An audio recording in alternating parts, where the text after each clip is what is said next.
So, is the career of a software developer officially over? With AI writing more and more code, it's the question on everyone's mind. But what if the job isn't dying?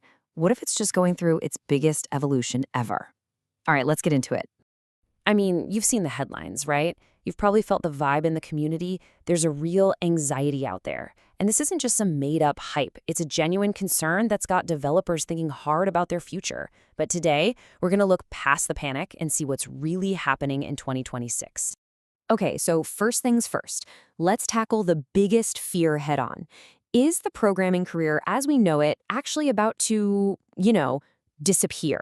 The big myth floating around is that total automation is here and human developers are basically becoming obsolete. This idea got a lot of fuel from some pretty wild predictions, like the one you see here that a whopping 90% of all code would be AI generated this year.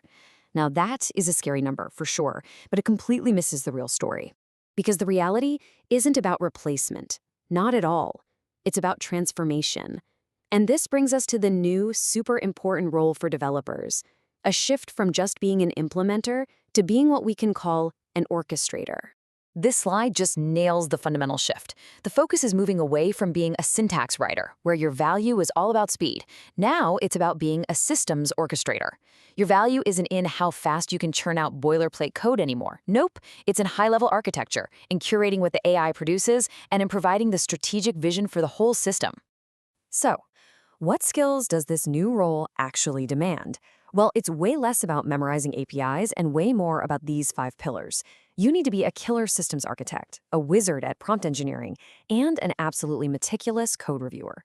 But maybe most important of all, you need to be that human bridge, the one who translates business goals into a technical strategy and makes sure the whole thing is locked down and secure. Now, this whole transformation is being powered by a completely new generation of tools. So let's take a look at what the developer's toolkit actually looks like in 2026. The thing is, today's landscape isn't about finding one magical tool that does everything. It's actually a pretty fragmented ecosystem, split into 4 main areas. You've got your AI-native IDEs, terminal-based agents, open-source extensions, and the big cloud platforms. The reality is, most developers are now using a whole stack of these tools, not just one. In the AI-native IDE space, the undisputed king is Cursor. It started as a fork of VS Code, but it integrates AI so deeply into everything, it's basically created its own category. For any developer who lives in a visual editor and wants AI helping out at every single step, this is the go-to. And that massive valuation, it tells you everything you need to know. But for all of you who live and breathe the command line, we've got the heavy hitters, led by terminal agents like Claude Code. And listen, this isn't for simple code completion. This is the tool engineers grab when a problem is genuinely tough. We're talking refactoring a massive legacy codebase or hunting down a really sneaky bug. Its benchmark scores just prove how good it is at complex reasoning.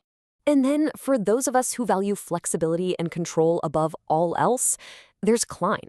It's an open-source agent that's totally model agnostic. It's a bring-your-own-key model, so you just plug in your API key from OpenAI, Anthropic, whoever, and you only pay for what you actually use. It gives you complete freedom from being locked into one vendor. And this chart does a brilliant job of showing the state of play in early 2026. This data comes from a developer's survey, and it shows that while Claude Code and Cursor are leading the pack as primary tools, the whole space is super competitive. GitHub Copilot still has a huge user base, and you've got a whole bunch of other tools in the mix. The key takeaway? Developers are picking the right tool for the job, not just using one for everything. Okay, so we've looked at the new role and the new tools, but what's the actual tech that makes all of this advanced AI behavior possible? Let's go a layer deeper. So the first huge piece of this puzzle is the Model Context Protocol, or MCP. Honestly, the best way to think about it is as a USB-C for AI. It's an open standard that creates one universal way for any AI agent to connect to any data source, any API, or any tool. It totally solves the massive headache of having to build custom integrations for every little thing. And the second piece is what we call agent skills. So if MCP gives the AI a connection to the world, skills give it the knowledge. Just think of them as simple playbooks for the AI. It's just a folder with some instructions and scripts that teach an agent how to do a very specific job. For instance, a skill could teach an agent how to query your company's internal bug tracker and spit out a daily report in the exact format you need. So, to put it all together, MCP is like the nervous system. It provides all the universal connections to the outside world. And skills are the playbooks. They give the agent specific step-by-step knowledge. One is about how agents connect, and the other is about what agents know how to do. And together, they make these agents incredibly powerful. So let's bring all of this together. What does the profile of a successful, thriving developer actually look like in this new world? This chart just visualizes the change perfectly. A developer's day-to-day focus is shifting. And it's shifting dramatically. You spend a lot less time doing the tactical work of writing code line by line. All that time and energy is now being reinvested into higher-level strategic stuff, like orchestrating AI agents and really focusing on solid systems design. This right here, this is your checklist for success in 2026. It's not just about knowing a programming language anymore. It's about mastering AI orchestration, having a deep understanding of systems, and, crucially, being the person who can take a huge business problem and break it down into small, perfectly defined tasks that an AI can then execute flawlessly. And this isn't some small shift for just a few elite engineers.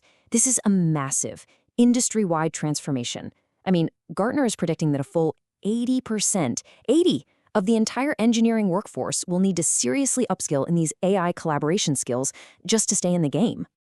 So look, the question is no longer if AI will write the code. It's already doing it. It's here. The real question, the one you need to ask yourself is, are you ready to be the architect?